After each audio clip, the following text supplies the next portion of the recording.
এই শীতের মধ্যে আমি কত ল্যাপ কম্বল গায়ে দিয়ে ঘুমাই, আর যখন মরিয়া যাব তোমার আমার আপন সন্তানেরা লাশটা টেনে টেনে নামাইয়া ওই বাঁশবাগানে মাটির ঘর, যেই ঘরটার ভিতরে নড়াচড়ার কোনো কায়দা নাই। আমার এত ভক্তরা আমার এত বয়ান শুনে, কিন্তু মরার পরে দেখি আমার সাথে একটা মানুষও কবরে গেল না। হঠাৎ করে দেখব কবরে আমার মাথার কাছে আর আমার পায়ের কাছে দুইটা লোক কবরে নামলো। আমার মাজায় গামছা লাগাইয়া লাশটা রাখিয়া, হঠাৎ বাঁশের চাল বিছাইয়া মাথার মুষ্টি কাফনের খুলিয়া পায়ের কাফনটা খুলিয়া হঠাৎ তারা দুইজন লাফ দিয়া উঠিয়া চলিয়া গেল। এখন আমি কবরে একা, পাড়াইয়া পাড়াইয়া মাটি দিয়া সবাই বিদায়। এই তো দুনিয়া, কিসের পাগল হয়েছ রে ভাই? তুমি আজ একটা মানুষ, তুমি মুসলমান, তুমি আমার নবীর উম্মত। আমি তোমাকে এই কথা বুঝাইতে চাই না তুমি স্কুলে তালা লাগাও আমগো মতো হুজুর হয়ে যাও, একবারও বলবো না। বরং তুমি স্কুলে পড়ো, কলেজে পড়ো, চাকরি করো, ব্যবসা করো, আলহামদুলিল্লাহ, হাজারবার দোয়া করি। তবে অনুরোধ একটা, মানুষ হইয়া পরিচয় দিয়া চলো, মানুষ হইও না রে বাবা।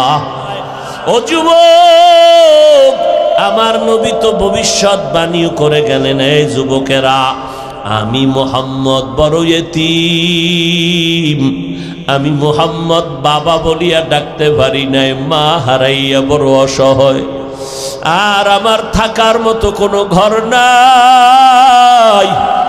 আমার চলার রাস্তায় আমার আপন জনেরা, বংশের লোকেরা কাটা দিয়া রাখতো, আমারে ঘুমাইতে দিত না। বারবার আবার ঘরের চারদিকে ওরা অস্ত্র নিয়ে দাঁড়াইতো, আমারে জবাই করবে। তায়েফের ময়দানে আমি মুহাম্মদ মসজিদে বৈশা দোয়া করলে কবুল হয়ে যাইতো, কিন্তু না, আমি নিজে হাঁটিয়া হাঁটিয়া হাঁটিয়া তায়েফে গেছি দাওয়াত নিয়া।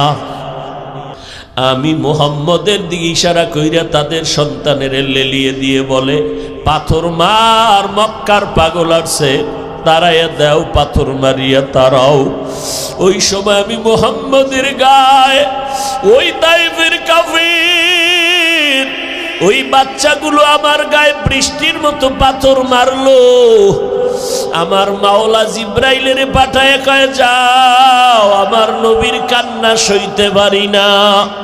যেই নবীজির শরীর মোবারকে মশা পড়া হারাম, মাছিও পড়ে না, আমার নবীর শরীরের ঘাম থেকে মেশকের ঘেরান, ওই নবীর শরীরে পাথর যখন মারতে শুরু করলো, ওই বেঈমানের পাথরের আঘাতে রক্ত পড়িয়া নবীর জুতা পর্যন্ত আটকায় গেল। নবীর কাছে জিবরাইল আইসা বলে, নবী অর্ডার করেন, তায়েফের বেঈমানের ধ্বংস করে দেই।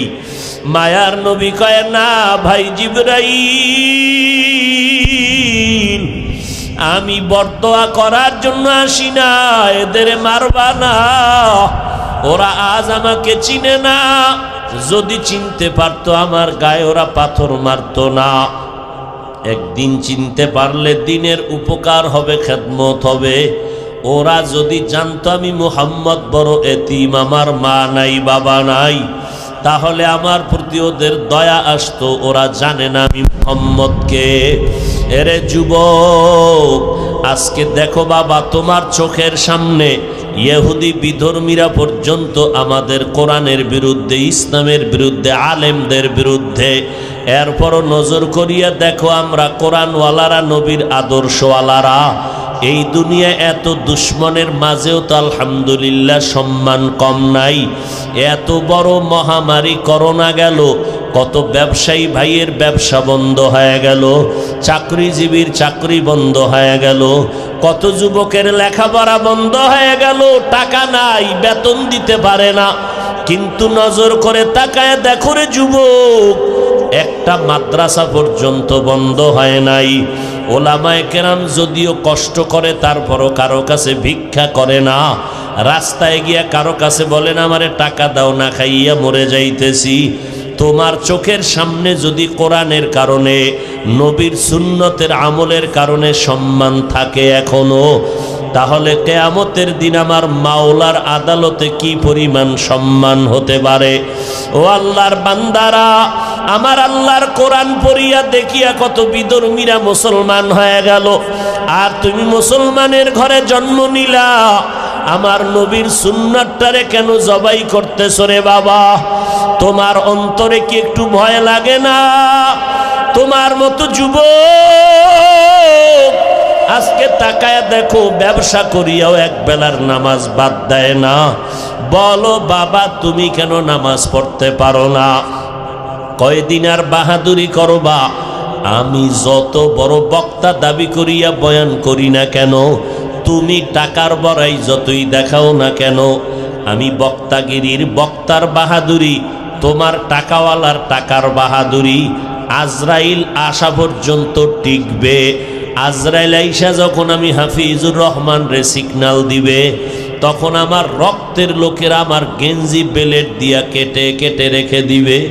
তোমার মতো টাকাওয়ালারে, টাকাওয়ালার বিবিরা পর্যন্ত সন্তানেরা ঘর থেকে নামায়া 3টা নরমাল বাজারের সাদা কাফনে প্যাকেট বানায় দিবে। এখন কাফনে লেখা নাই এই লাশটা কোন বক্তার লাশ, কাফনে লেখা নাই কোন টাকাওয়ালার লাশ, কাফনে লেখা হবে না এমপি সাহেবের লাশ, কাফনে লেখা হবে না চেয়ারম্যানের লাশ।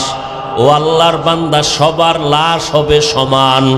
ফেরেশতারাও আসবে কবরে, জানতে চাইবে না তুমি কয় টাকার মালিক, তুমি কত বড় ডাক্তার, জানার দরকার নাই। আমি বান্দাটাকেও যেমন 3টা প্রশ্ন করবে, টাকাওয়ালাকেও তেমন 3টা প্রশ্ন করবে। একই প্রশ্ন, রবের পরিচয় দাও, ধর্মের পরিচয় দাও, রহমাতুল লিল আলামিনের পরিচয় দাও। আল্লাহ না করুন যদি আমি রবের পরিচয় না নিয়ে কবরে যাই, ইসলাম না মানিয়া কবরে যাই, নবীর সুন্নতের জবাই করিয়া যদি কবরে যাই, ওই গুনাহগার বলবে হা হা লা আদরি, আমি কিছুই জানি না, কিছুই জানি না, তোমার প্রশ্ন বুঝি না। নবী বলেন সাথে সাথে আমার আল্লাহ গায়েবী আওয়াজ দিয়া বলবেন, এ কবরের ফিরিস্তা, এই নাফরমানের সাথে আর কথা বলিও না। আমি দুনিয়াতে কম সুযোগ দান করি নাই, আমার দেওয়া সূর্যের আলো, চাঁদের আলো, পানি বাতাস ভোগ করলো, এত বড় নিমক হারাম। আমার দেওয়া গাছের ফল খাইলো, জমিনের ফসল খাইলো, নদীর মাছ খাইলো, একবারও আলহামদুলিল্লাহ বলে নাই। ওলামায়ে কেরাম পায়ে ধরিয়া নামাজের দাওয়াত দিল, এক বেলার নামাজও পড়ে নাই। আর দেরি না করিয়া কবরে জাহান্নামের বিছানাটা দিয়া দাও, জাহান্নামের সাথে রাস্তা বানায় দাও। একটা না, 2টা না, 99টা সাপ। নবী বলেন আমার আল্লাহ রাগান্বিত হইয়া কুদরতের আওয়াজ দিয়া বলবেন, এরে কবরের মাটি, এই গুনাহগার নাফরমানকে 2 পার্শ্ব থেকে জোরে জোরে চাপ দাও। কবরের মাটি তোমাকে আমাকে এত জোরে জোরে চাপ দিবে, পাজরের হাড় চুরমার হয়ে যাবে। ও যুবকেরা, ও বৃদ্ধ বাবাজি, ও পর্দার আড়ালের আম্মা জানেরা, একটা মশার কামড় সহ্য করতে পারি না, গুনাহগার হয়ে কবরে গেলে মাটির চাপ কেমনে সহ্য করবা? ও বাবা, এখনো সময় আছে, তওবা করে নাও। মনে মনে চোখ বন্ধ করে আমার মালিকের ডাকো, আর বলতে থাকো, দয়ার মালিক, এই ময়দানে আমার মতো গুনাহগার কেউ নাই। আমার গুনার খবর আমার মা বাবা, স্ত্রী, পরিবারের কেউ জানে না। আল্লাহ যদি জানতো তো আমারে ঘর থেকে তাড়াইয়া দিত। আপনি মালিক জানার পরেও তো রাগ করিয়া তাড়াইয়া দেন নাই, খানাও বন্ধ করেন নাই। আপনার মতো দয়াময় কেউ নাই। আজ আমি তওবার নিয়ত করেছি, ব্যবসা করব, চাকরি করব, লেখাপড়া করব, তবে নামাজ ছাড়ব না, মা বাবারে কষ্ট দিব না, ওলামায়ে কেরামের বিরোধিতা করে গুনাহগার হব না। নবীর তরিকা মেনে চলবো, 5 বেলার নামাজ পড়ব, মা বাবার দোয়া নিয়ে চলবো, নবীর তরিকা মেনে চলবো। এই রকম তওবা করার যদি কারো অন্তরে নিয়ত হয়, তবে শুরুতেই বলেছিলাম 13 বছর নবীরে দেখলো, বয়ান শুনলো, কালেমা পড়লো না, ওই রকম আবু জাহালের মতো শক্ত পাথর অন্তরওয়ালা কিছু মানুষ দুনিয়াতে থাকবে। কোনো বয়ানে তাদের দিলটা নরম হবে না। তবে 2-1 জনও যদি দিল নরম করে তওবা করে, আল্লাহকে অন্তর দিয়া গোপনে বলে, আল্লাহ আজকে থেকে নামাজ ছাড়ব না, বেপরদায় চলব না, মা বাবারে কষ্ট দিব না, ওই 1-2 জনের বিনিময়ে আমাদের সফলতার দরজা খুলে যাবে। অতএব যাদের অন্তর নরম, তওবার নিয়ত আছে, চাকরি থাকার যাক, মরিয়া গেল, আর নবীর তরিকার বাইরে চলব না। হায়াতের মালিক আল্লাহ, ইজ্জতের মালিক আল্লাহ, রিজিকের মালিক আল্লাহ। মা বাবার দোয়া নিয়ে চলবো, নবীর তরিকায় চলবো, আল্লাহর মোহাব্বত নিয়ে চলবো। আল্লাহর মোহাব্বত নিয়ে চলার চিন্তা যদি কারো অন্তরে হয়, অন্তরে তওবার নিয়ত করে আমার আল্লাহকে মনে মনে বলো, আল্লাহ আপনি আমাকে মাফ করিয়া দেন। কোন দিন মরণ হবে জানা নাই। কই আমার জীবনে কত খেলার মাঠে বন্ধু ছিল, আজ অনেকেই নাই। লেখাপড়ার মাঠে কত আপনজন বন্ধু ছিল, আজ অনেকেই চলে গেল। আল্লাহ আজকে থেকেই তওবার নিয়ত করলাম, আর নামাজ ছাড়ব না, বেপরদায় চলব না। ও আল্লাহ তাকায় দেখেন এই ময়দানে কারা তওবার নিয়ত করতেছে। আপনি তো অন্তরের খবর পর্যন্ত জানেন। আয় আল্লাহ আমাদের তওবা কবুল করে নেন, তওবাওয়ালা জিন্দেগি দান করেন। মরণ পর্যন্ত তওবার উপরে নবীর তরিকা নিয়া, মা বাবার দোয়া নিয়া, ওলামায়ে কেরামের পরামর্শ নিয়া নেক আমল করিয়া চলার তৌফিক দান করেন, আমিন। ইন্নাকা লা তাহদি মান আহবাবতা ওয়ালাকিন্নাল্লাহা ইয়াহদি মান ইয়াশা। আপনি যাকে মোহাব্বত করবেন, হেদায়েতের মালা গলায় পরাইতে পারবেন না, হ্যাঁ আমি আল্লাহ চাইলে পারবেন। হেদায়েতের মালিক আমি আল্লাহ, আমি চাইলে কাউকে হেদায়াত দান করব, চাইলে কাউকে হেদায়াত দিব না, এটা আমার ইখতিয়ার। এই রকম আমার হাতে রেখেছি রিজিকের ক্ষমতা। দুনিয়ার কোনো মানুষের হাতে আমি রিজিকের ক্ষমতা দেই নাই। পরিপূর্ণ রিজিকের মালিক আমার আল্লাহ, রিজিকের পরিপূর্ণ মালিক। এই চাবিটা যদি মানুষের হাতে দিত, তাহলে বুঝেন আমগো হুজুর গো কবে মাইরা লাইতো আগেই কি। কিন্তু আমগো টাকা নাই, বাড়ি নাই, গাড়ি নাই, অস্ত্র নাই, এরপরও জ্বালা হুজুর গনিয়া মুসলমানের ভয় পায়। অথচ আমরা সবাই ফকির, আমাদের টাকা পয়সা কম, গাড়ি বাড়ি কম, দক্ষতা কম, যোগ্যতা কম। এর পরেও কেন আমাদেরকে টাকাওয়ালারা, অস্ত্রওয়ালারা ভয় পায়? পিছনে পিছনে সব সাইজ করে লাইব। ইমাম সাহেব ভালো না, এই ইমামের এই দোষ সেই দোষ, জোরে কথা কয়, আস্তে কথা কয়, কেরাত লম্বা লয়, চায়ের দোকানে বয়া পুরা ফজর থেকে শুরু। আধা ঘন্টা সমালোচনা করতে করতে 3টা বনরুডি নাই, 6টা খেলা নাই। এর মধ্যে দেখে ইমাম সাহেব তসবি নিয়ে হাঁটতে হাঁটতে আসতেছে মসজিদ থেকে বেরোইয়া।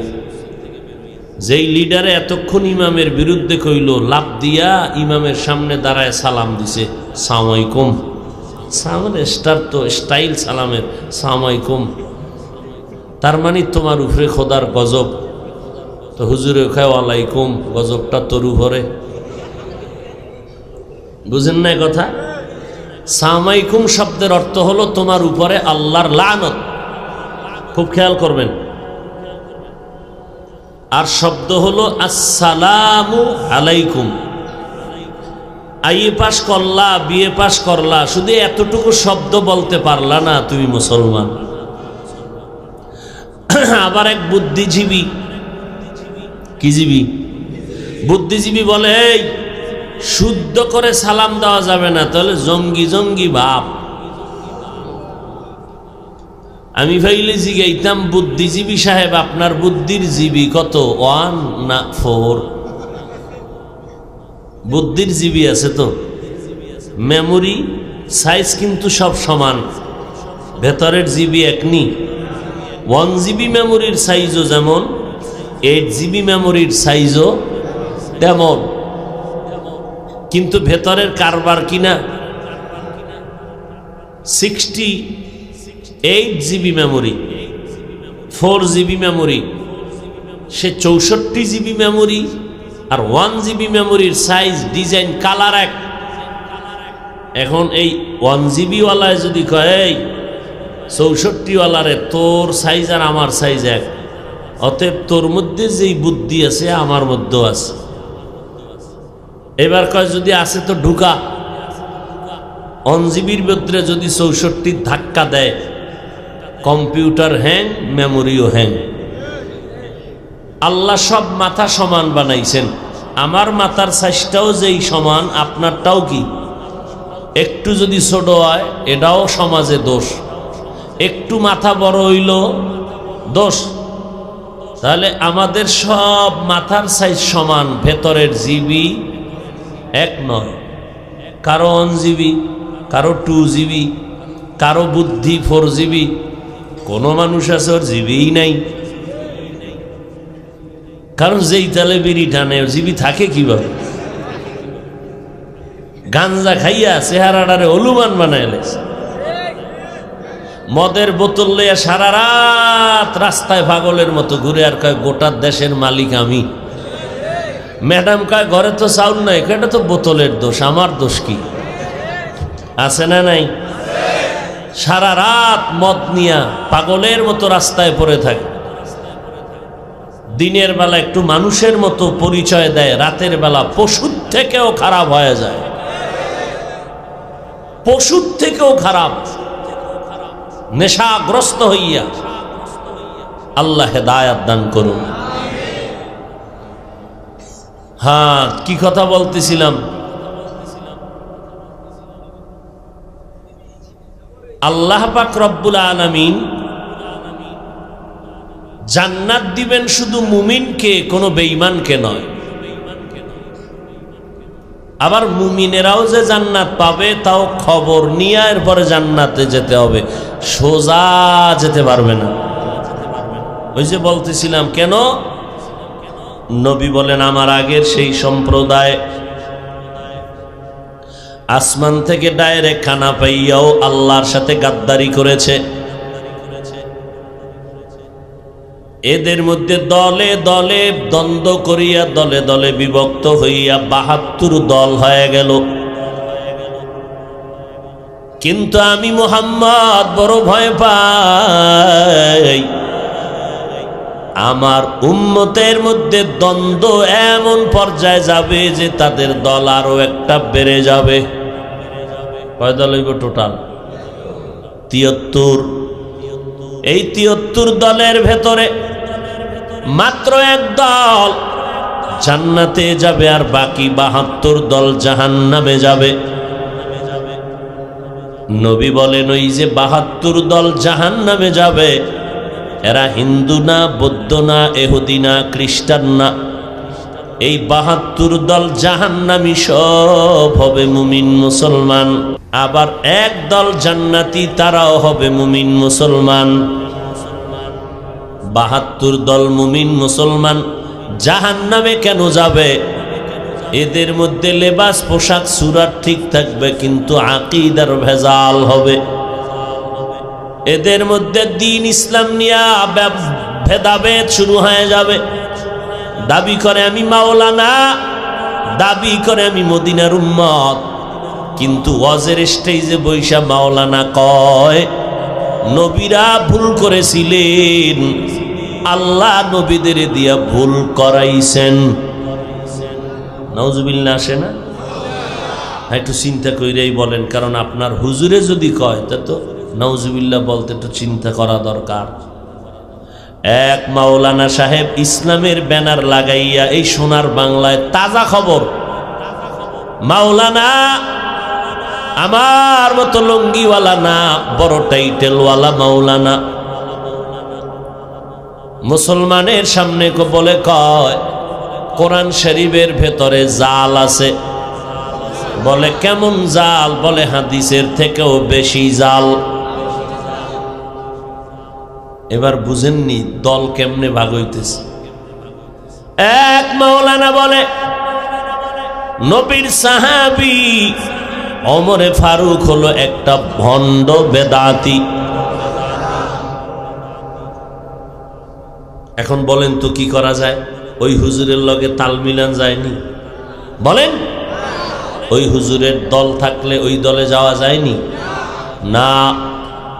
যেই মাওলানা কোরআনের মধ্যে ভেজাল আছে বলার কারণে তিনি ভণ্ড, যারা চুপ থাইকা বলবা তার ভক্ত, কোনো প্রতিবাদ করবা না, তুমি চুপ থাকার কারণেও তুমিও ভণ্ড। এজন্য নবী বললেন আমার উম্মতের মধ্যে ৭৩ দল হবে, মাত্র এক দল জান্নাতে যাবে, বাকি ৭২ দল জাহান্নামী। সাহাবায়ে কেরাম বললেন মা হিয়া মান হিয়া ইয়া রাসূলুল্লাহ, যেই দলটা জান্নাতে যাবে তাদের পরিচয়টা জানতে চাই। নবী বলেন তারা 2টা আদর্শকে ফলো করে চলবে। এক, আমি মুহাম্মদকে মেনে চলবেন। 2 নাম্বার, আমার নক্ষত্র, আমার ছাত্র, আমার সাহাবাদেরকে আদর্শ হিসাবে মেনে চলবে। অতএব যারা শুধু মুহাম্মদকে মানবে, সাহাবায়ে কেরামের বিরোধিতা করবে, এদেরকে চিহ্নিত করে নাও, এরা মুমিন, এরা মুসলমান, এরা মাওলানা, এরা ইসলামের ব্যানারওয়ালা। তবে মুমিন হইয়াও তারা ৭২ দল জাহান্নামীদের অন্তর্ভুক্ত। ওমরের ভণ্ড কয়। কোন দেশে আছেন? ওসমান রাদিয়াল্লাহু তাআলা আনহুর বিরুদ্ধে কথা বলে এই বাংলাদেশে। মুআবিয়া রাদিয়াল্লাহু আনহুর বিরুদ্ধে কথা কয়।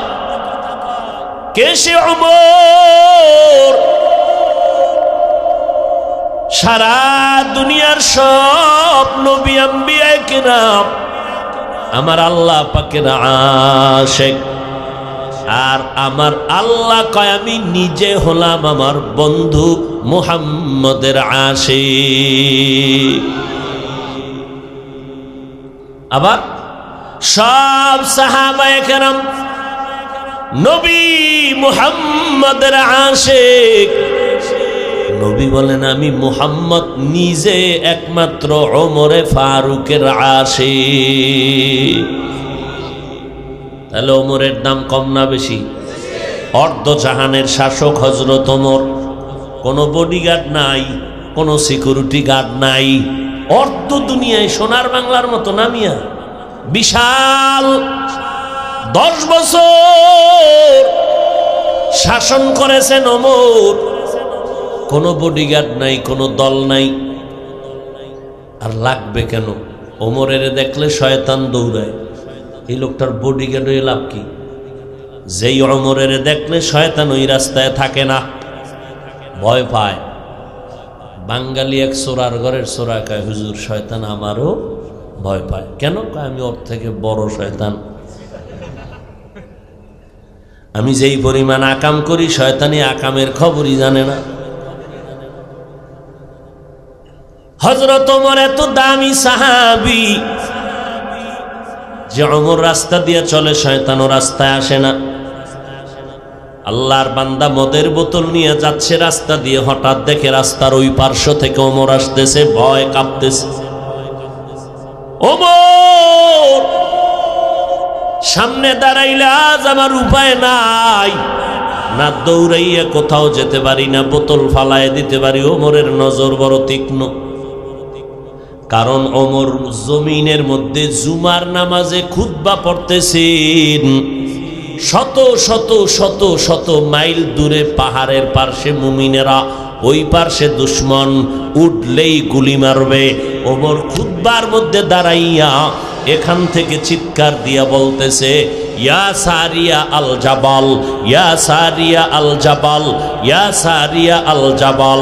শত শত মাইল দূরের থেকে ওমর ডাক দিয়া কয়, এ সারিয়া, পাহাড় পাহাড় পাহাড়, দুশ্মন থেকে সাবধান। সারিয়ার থেকে খবর নেওয়া হলো। সারিয়া ডাক দিয়া কয়, ওমর যখন আওয়াজ দিছে খুতবার মধ্যে মদিনায়, আমরা শত শত মাইল দূরের থেকে ওমরের আওয়াজটা স্পষ্ট কানে শুনতে পেয়েছি। সেই ওমর, তারে যদি কোনো মাওলানা ভণ্ড বলে, ওই মাওলানাকে ভণ্ড হওয়ার আর কিছু লাগে? এইবার বুঝেন যে আমাদের ইসলামের হুজুরদের হালাত কি।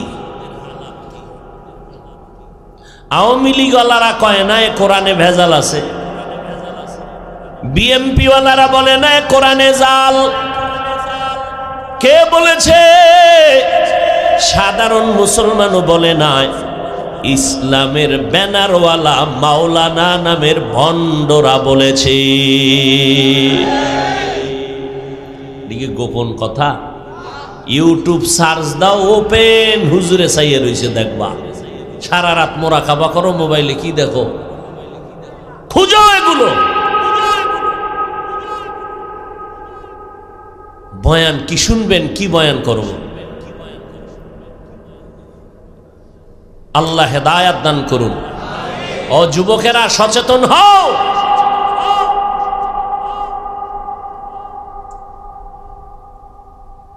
আল্লাহ তাআলা মুমিনকে জান্নাত দিবেন, আর কাউকে দিবেন না। এই জন্য আল্লাহ মুমিনের বলেন, দুইটা আদেশ দিলাম, আল্লাহকে ভয় করো, জবানটাকে তোমরা কন্ট্রোল করো। কোন পদ্ধতিতে কন্ট্রোল করবা? আল্লাহ বলেন, কারো পদ্ধতি মানা যাবে না, একমাত্র আমি আল্লাহর অনুসরণ করবা, আমার বন্ধু মুহাম্মদের অনুসরণ করবা, আর কারো অনুসরণ চলবে না। গোলামি কার? আদর্শ মানব মদিনাওয়ালা নবীর। এই নবীর আশিক উম্মতের দল, দুইটা আদেশ মানো, এক আল্লাহকে ভয় করো, দ্বিতীয় জবানটাকে হেফাজত করো। আল্লাহ পাক জবানের কথা কেন বললেন? কয় পুরা বডির মধ্যে জিহ্বা হলো মারাত্মক একটা অস্ত্রের নাম। পুরা বডির ভিতরে কেমন অস্ত্র? কয় জিহ্বা এমন এক অস্ত্র, ডানে টান দিলে কেটে যায়, বেলেটের মতো, বামে ঘুরাইলে কাটে। জিহ্বা অস্ত্র মারাত্মক। হাত অন্যায় করে রশি দিয়া বেঁধে নাও, হাত কন্ট্রোল হয়ে গেল। পা অন্যায় করে পা বেঁধে নাও, কন্ট্রোল হয়ে গেল। কান গুনার কথা শুনে, অন্যায়ের কথা শুনে কানে তুলা লাগাও, কন্ট্রোল হয়ে গেল। ও বান্দা, তোমার চোখ অন্যায় জিনিস দেখে, পট্টি লাগায় দাও, বান্টিস করে দাও, চোখ কন্ট্রোল হয়ে গেল। জবানটায় অন্যায় করলে বলো, এটারে রশি দিয়া বাঁধা যাবেনি, কষ্টেপ লাগানো যাবেনি, কোনো পট্টি বাঁধা যাবেনি, কিছুই করা যায় না। এই জিহ্বাটা কেমনে কন্ট্রোল করবারে বাবা? এই জিহ্বা কেমন মারাত্মক! জিহ্বাটা ডান দিকে নাড়াইয়া যদি কয় তুই মুক্তি পেয়েছো, আসামি ফাঁসির মঞ্চ থেকে ঘরে যাবে হাসতে হাসতে। আবার এই জিহ্বা, আর কিছু না, এই জিহ্বাটাই যদি ঘুরাইয়া কয় এরে ধর, নিরপরাধ বান্দাও ফাঁসির মঞ্চে হাজির হতে বাধ্য। জিহ্বার পাওয়ার কি দেখছেন? মানুষ বলে মানুষের মুখে জয়, মুখেই ক্ষয়। এই জিহ্বা দিয়া নাড়াইয়া যদি অপরিচিত একটা মেয়েকে ডেকে বলেন কবুল, সাথে সাথে আপনার জীবন সঙ্গিনী হয়ে গেল। আবার কলিজার আপন সঙ্গিনীরে যদি এই জিহ্বাটা নাড়া এখন তালাক, সাথে সাথে বাবার বাড়ি চলে যেতে বাধ্য। জিহ্বার পাওয়ার কি! এই জিহ্বা দ্বারা কারো গুণগান করবেন, হাদিয়া নিয়া হাজির। এত গুণগান গাইছো, এই গুণগান জমিনে কেউ গায় নাই। আবার এই জিহ্বা দ্বারা কারো বদনাম বলবেন, গালি দিবেন, কলিজা দিয়া বান্দা বরদোয়া করবে। এই জিহ্বার কথায় মানুষ খুশি হইয়া হাদিয়া দেয়, আবার এই জিহ্বার একটা কথার আওয়াজে মানুষ বেজার হইয়া বন্ধুত্ব নষ্ট করে দেয়। এত মারাত্মক অস্ত্র এই জিহ্বাটা। হাত অন্যায় করলে কন্ট্রোল করা যায়, কিন্তু জিহ্বা অন্যায় করলে কেমনে কন্ট্রোল করি না। কষ্টে লাগানো যাবে না, বাধা যাবে না, কোনো সেলাই করা যাবে। আল্লাহ কয় এই জিহ্বাটা কন্ট্রোল করার একটা মেডিসিন আমি মাওলায় দিছি, এটা ব্যবহার কর, না হয় জিহ্বা কন্ট্রোল হবে না। আমি মাওলার দেওয়া মেডিসিনের নাম হলো তাকওয়া। তাকওয়া মানে আল্লাহর ভয়। কার ভয়?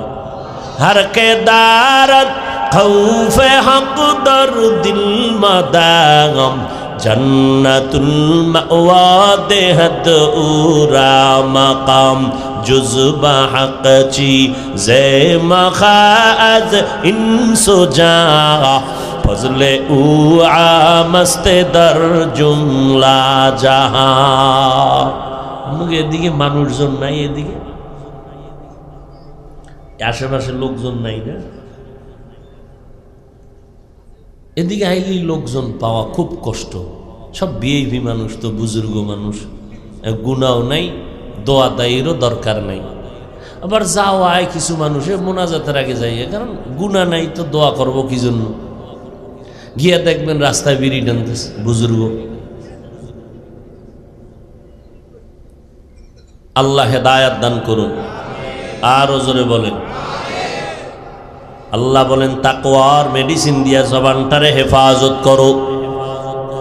এবার জবানটাকে কেমনে হেফাজত করব? উলামায়ে কেরাম বলেন মৌলিক কয়েকটা গুনাহ থেকে বাঁচাও। গুনে গুনে পারবা না, মূল কয়েকটা গুনাহ থেকে বাঁচাও। মূল কয়েকটা নেক কাম চালু করো, জিহ্বা অনেকটা গুনাহ থেকে বেঁচে যাবে। মৌলিক কয়েকটা গুনাহ থেকে জবানকে বাঁচাও। এক, জবানটার মিথ্যা কথা থেকে বাঁচাও। মিথ্যা বলা পাপ নাকি মহাপাপ? ওয়াইলু ইয়াউমাইযিল লিল মুকাজ্জিবিন, ওয়াইলু ইয়াউমাইযিল লিল মুকাজ্জিবিন। মিথ্যাবাদীর জন্য ওয়াইল নামক জাহান্নাম, মিথ্যাবাদীর জন্য ওয়াইল নামক জাহান্নাম। মিথ্যা বড় মারাত্মক অন্যায়। একটা মিথ্যাকে প্রতিষ্ঠা করার জন্য 13টা মিথ্যার কাবার লাগাইন লাগে। যদিও মিথ্যা ছাড়া ব্যবসায়ী কয় ব্যবসা চলে না, চাকরিজীবী বলে চাকরি চলে না। মোবাইলটা কানের মধ্যে লাগাইয়া কি পরিমাণ মিথ্যা কথার সাপ্লাই দেওয়া হয় গজবের মোবাইলের দ্বারা। ঘরের মধ্যে থাইকা বিছনায় শুয়ে শুয়ে কয় আমি জমিনের মধ্যেই নাই। বাস মোবাইল মিথ্যা চর্চা বাড়ায় দিল। কেউ দেখে না তো, কে দেখেন? বাস মোবাইলে মিশা কথা জাগাত। ভাইরা আমার,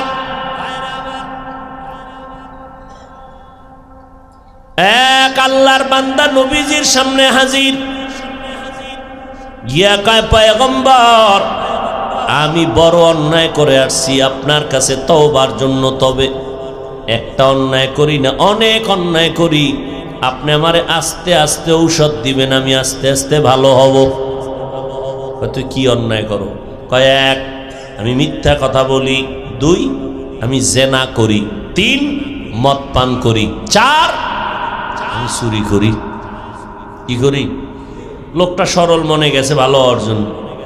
তবে নবী আমারে 100 ঔষধ দিলে জাগাত মরে যাব, ফাঁকে ফাঁকে আমাকে দিবেন, আমি একটা একটা ছাড়বো, ভালো হব আস্তে আস্তে। আজকে একটা দেন, এটার থেকে বাঁচার চেষ্টা করব। তো চোরাই মনে মনে করছে যে নবী বলবে চুরি করা বাদ দে। নবী কয় না, মিথ্যা কথা বন্ধ করো।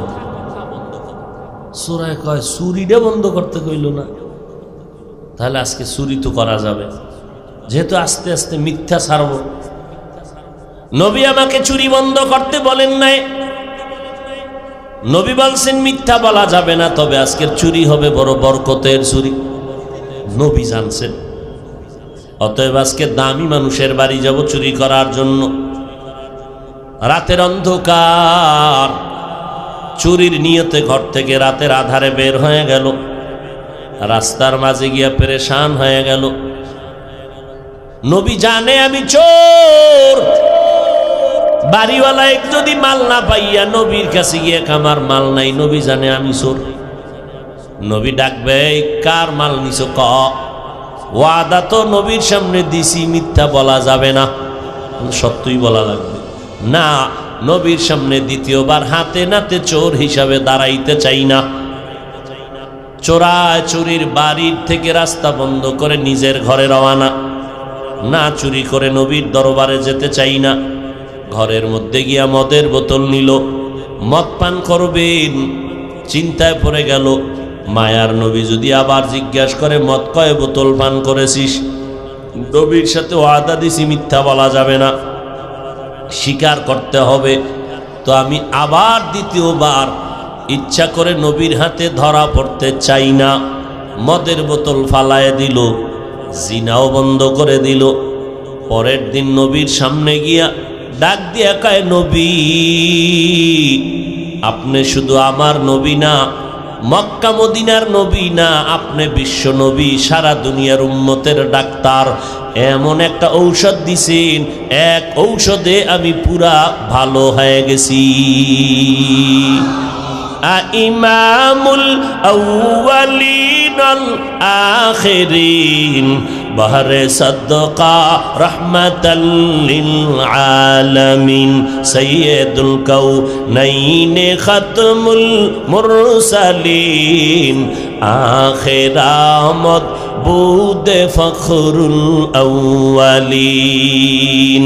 জবানকে যদি বাঁচাইতে চাও, আল্লাহর ভয় অন্তরে ঢুকাও। আমার মাওলার কাছে দাঁড়াইয়া হিসাব দেওয়া লাগবে। যতই চালাকি করো না কেন বান্দা, এই দুনিয়ায় চিরদিন চালাকেরাও বাঁচতে পারে নাই। যত বড় চালাক হও, নমরুদের থেকে বড় হতে পারবা না, খোদার কসম। ফেরাউনের থেকে বড় চালাক হতে পারবা না, সাদ্দাদের মতো বড় চালাক হতে পারবা না, কারুনের মতো বড় চালাক হতে পারবা না। দুনিয়ার বড় বড় চালাকগুলো ধরা খেয়ে গেল কার কাছে? যেই নমরুদ আমার আল্লাহকে মেরে ফেলার জন্য রেডি, আল্লাহরে মারলে ঝামেলা শেষ, একেবারে বাঁশ দিয়ে সিঁড়ি বানাইছে। আল্লাহরে মারতে যায় টিকটির নিয়ে উপরে। আল্লাহর কুদরত। ওয়ামাকারু ওয়ামাকারাল্লাহ ওয়ামাকারু ওয়ামাকারাল্লাহ ওয়াল্লাহু খায়রুল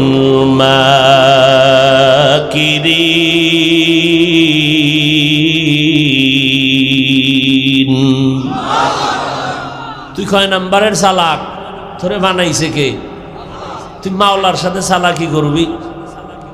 নমরুদ উপরে গিয়ে যখন তীর মারলো, একটা উড়ন্ত প্রাণীর গায়ে লাগছে, তো রক্ত লাগছে তীরের মাথায়। রক্তটারে নিয়ে নিচে এক দেখ মাইরে লাইছি। এই রক্ত কারে মারছে? আল্লাহরে মারছে। এই বেঈমানের আল্লাহ ধ্বংস করার জন্য একজনও ফেরেশতা পাঠাইছেনি। একটা অসুস্থ মশার সাথে জুতা মোবারক। অসুস্থ মশা, এ এক পাও নাই, মাথার জায়গায় গিয়া খালি মিসকল, মাথা গরম হয়ে যায়। এত হালুয়া খাইলো, ডাক্তার দেখাইলো, কোনোটাই মাথা ঠান্ডা হয় না। হঠাৎ করে জুতার সাথে মোলাকাত, মাথার সাথে যখন লাগলো বাড়ি, মাথাটা জাগাত হিমেল হয়ে গেল। নমরুদকে এত ঔষধ খাইলাম, কিন্তু ভাইয়ের জুতার ভিতরে এত বরকত আগে জানি না, এটা মাথার লাগে বান্ধে দে।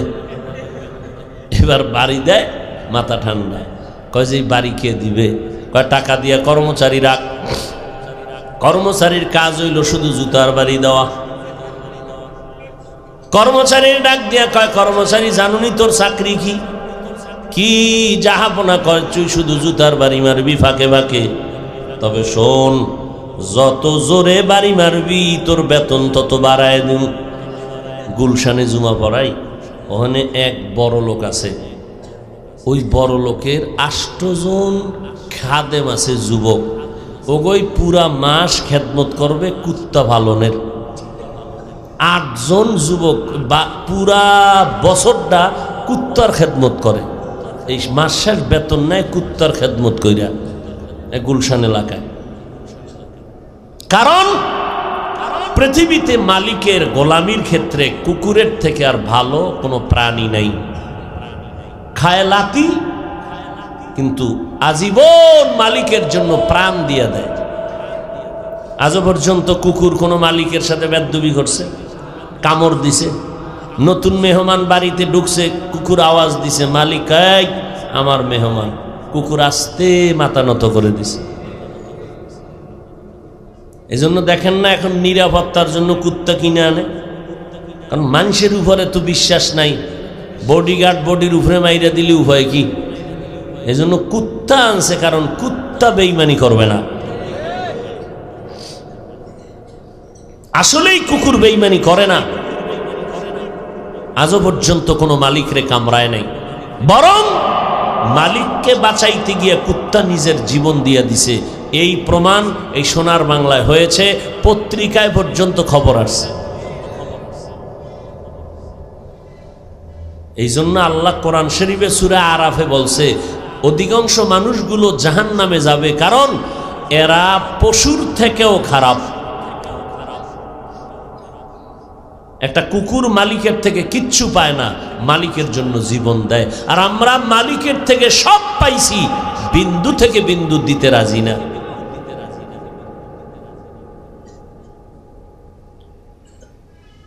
আল্লাহ তাআলা বলেন জবানটাকে মিথ্যা থেকে বাঁচাও। যত বড় চালাক হও না কেন রে যুবক, এই যে কয়েকদিন আগে তুফান গেল, রাতের বেলা তুফান, চিত্রাং নামের তুফান চলল। যুবক ছেলেটা বিদেশে চাকরি কইরা টাকা পয়সা বস্তা নিয়ে এসে দেশে একটা ঘর বানাইছে, বিল্ডিং 3 তলা, কমপ্লিট হয় নাই, নিচতলায় উঠবে 2 দিন পরে। রং দিয়ে মিস্ত্রির এমার্জেন্সি কাজ করাইয়া সাজায়া রাখলো, কিন্তু রাতের বেলা পার্শ্বে টিনের ঘরে গিয়ে আরাম করলো একটা খাটের উপরে। আল্লাহর বান্দা যুবক ঘুমাইলো, পার্শ্বে তার স্ত্রী, তার পার্শ্বে কন্যা সন্তান। তুফানের ভেতরে একটা গাছ উপড়াইয়া গিয়া টিনের ঘরে পড়লো। এলাকার মানুষ দৌড়াইয়া গিয়া দেখে 3 জনার বুকের উপরে চাপ লাগলো, জাগাত নাই। মানুষ বিল্ডিং এর দিকে তাকায় কান্দেন, ও মালিক এই কি তোমার কুদরতের খেলা? জীবন ভর যা কামাই করলো সব বাড়ির মধ্যে ডাললো, কিন্তু তার পরিবারের একটা কেউ বেঁচে থাকলো না যে ঘরের মধ্যে ঢুকে আনন্দ করবে। স্ত্রীও নাই, কন্যা সন্তানও নাই। যমুনা গ্রুপের মালিক কত হাজার হাজার লাখ কোটি টাকার মালিক, করোনায় যখন গ্রেফতার করে ফেললো, ডাক্তারের কয় আমার স্পেশাল ফ্লাইটে সিঙ্গাপুরে নিয়ে যাও, কত হাজার কোটি টাকা চাও নিয়ে নে, আমারে বাঁচাইয়া দেও। আজ যমুনার সব পড়ে আছে, মালিক খালি হাতে মাটির গর্বে পড়ে রইল। গিয়া দেখেন সন্তানেরা কত আনন্দ করে, বাবার টাকা দিয়ে খবরও নেয় না বাবার। এই তো দুনিয়া, কিসের পাগল হয়েছো রে ভাই? তুমি আজ একটা মানুষ, তুমি মুসলমান, তুমি আমার নবীর উম্মত। আমি তোমাকে এই কথা বুঝাইতে চাই না তুমি স্কুলে তালা লাগাও, আমগো মতো হুজুর হয়ে যাও, একবারও বলবো না। বরং তুমি স্কুলে পড়ো, কলেজে পড়ো, চাকরি করো, ব্যবসা করো, আলহামদুলিল্লাহ, 1000 বার দোয়া করি। তবে অনুরোধ একটা, মানুষ হইয়া পরিচয় দিয়া চলো, অমানুষ হইও না রে বাবা।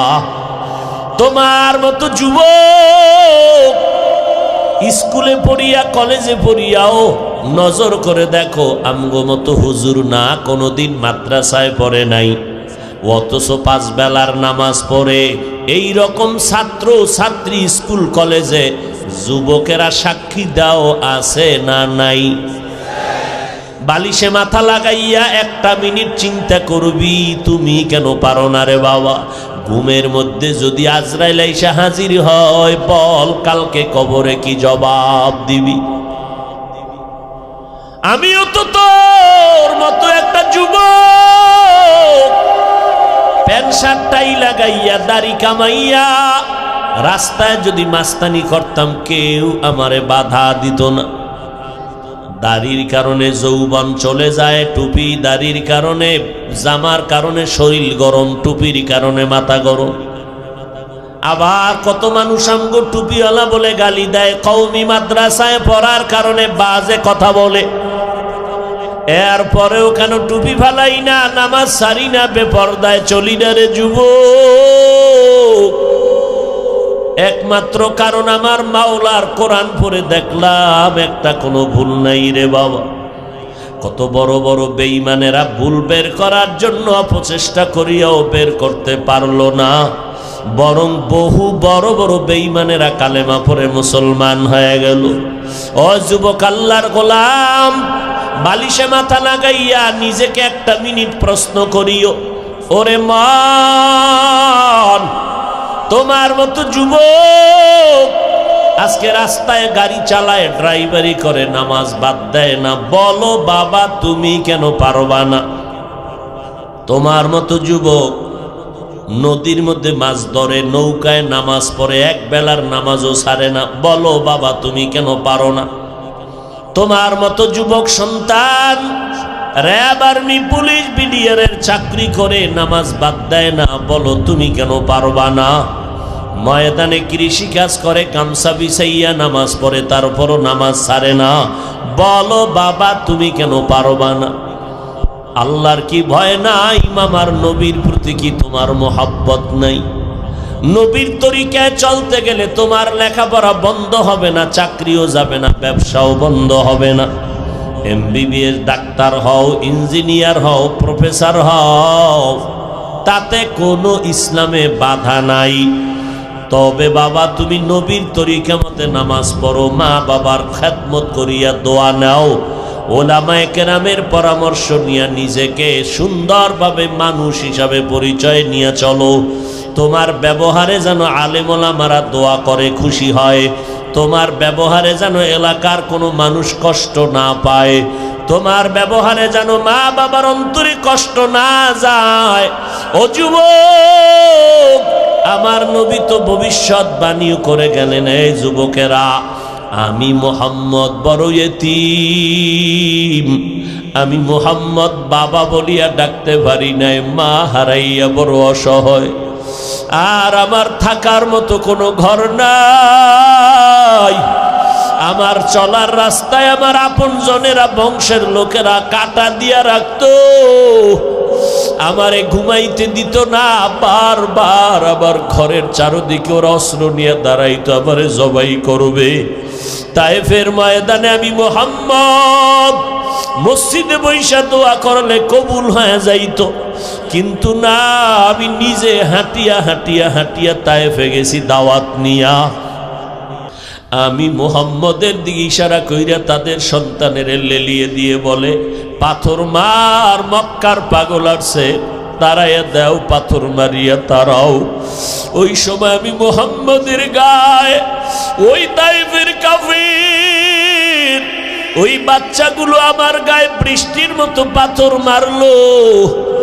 আমার মাওলা জিব্রাইলের পাঠায় কয়, যাও, আমার নবীর কান্না সইতে পারি না।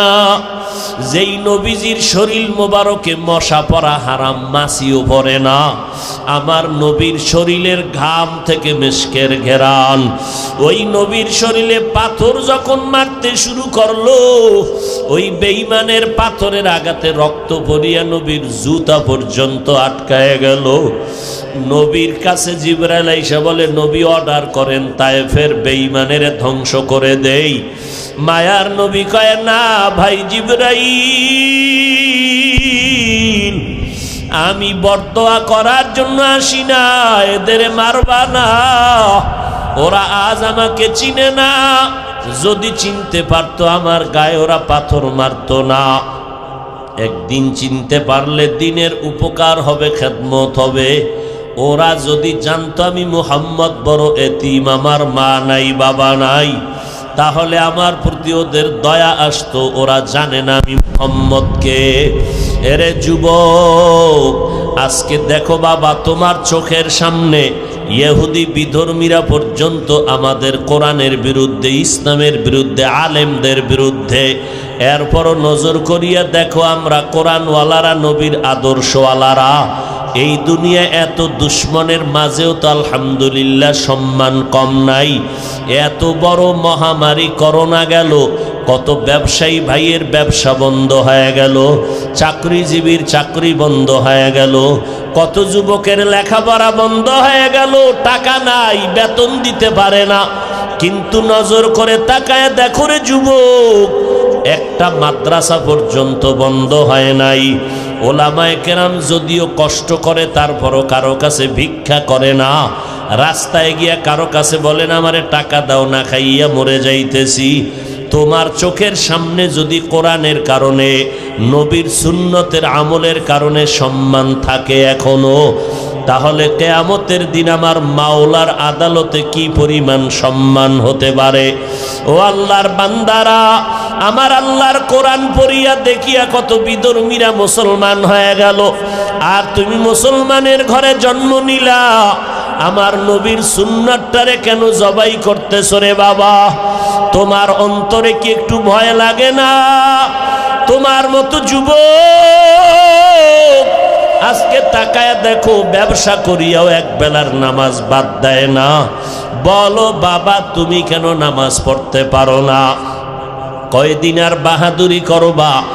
আমি যত বড় বক্তা দাবি করিয়া বয়ান করি না কেন, তুমি টাকার বড়াই যতই দেখাও না কেন, আমি বক্তাগিরির বক্তার বাহাদুরি, তোমার টাকাওয়ালার টাকার বাহাদুরি আজরাইল আসা পর্যন্ত টিকবে।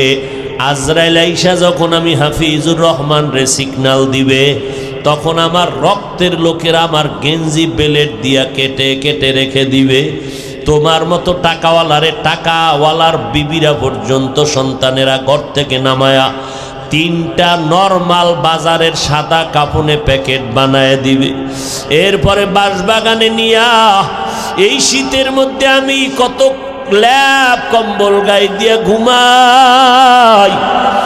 আর যখন মরিয়া যাব, তোমার আমার আপন সন্তানেরা লাশটা টেনে টেনে নামাইয়া ওই বাঁশবাগানে মাটির ঘর, যেই ঘরটার ভিতরে নড়াচড়ার কোনো কায়দা নাই। আমার এত ভক্তরা আমার এত বয়ান শুনে, কিন্তু মরার পরে দেখি আমার সাথে একটা মানুষও কবরে গেল না। হঠাৎ করে দেখবো কবরে আমার মাথার কাছে আর আমার পায়ের কাছে 2টা লোক কবরে নামলো।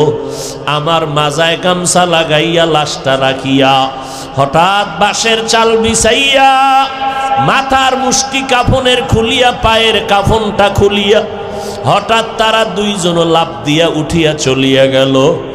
এখন আমি কবরে একা, পাড়াইয়া পাড়াইয়া মাটি দিয়া সবাই বিদায়। ওই কবরে এখন কাফনে লেখা নাই এই লাশটা কোন বক্তার লাশ, কাফনে লেখা নাই কোন টাকাওয়ালার লাশ, কাফনে লেখা হবে না এমপি সাহেবের লাশ, কাফনে লেখা হবে না চেয়ারম্যানের লাশ। ও আল্লাহর বান্দা, সবার লাশ হবে সমান। ফেরেশতারাও আসবে কবরে, জানতে চাইবে না তুমি কয় টাকার মালিক, তুমি কত বড় ডাক্তার, জানার দরকার নাই।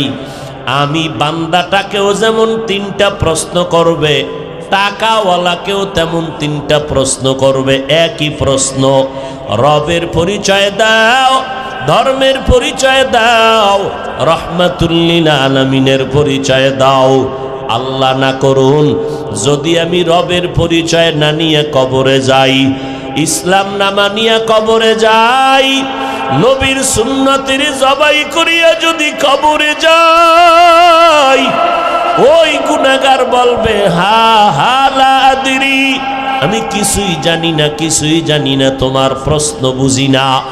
নবী বলেন সাথে সাথে আমার আল্লাহ গায়েবী আওয়াজ দিয়া বলবেন, এ কবরের ফিরিস্তা, এই নাফরমানের সাথে আর কথা বলিও না। আমি দুনিয়াতে কম সুযোগ দান করি নাই।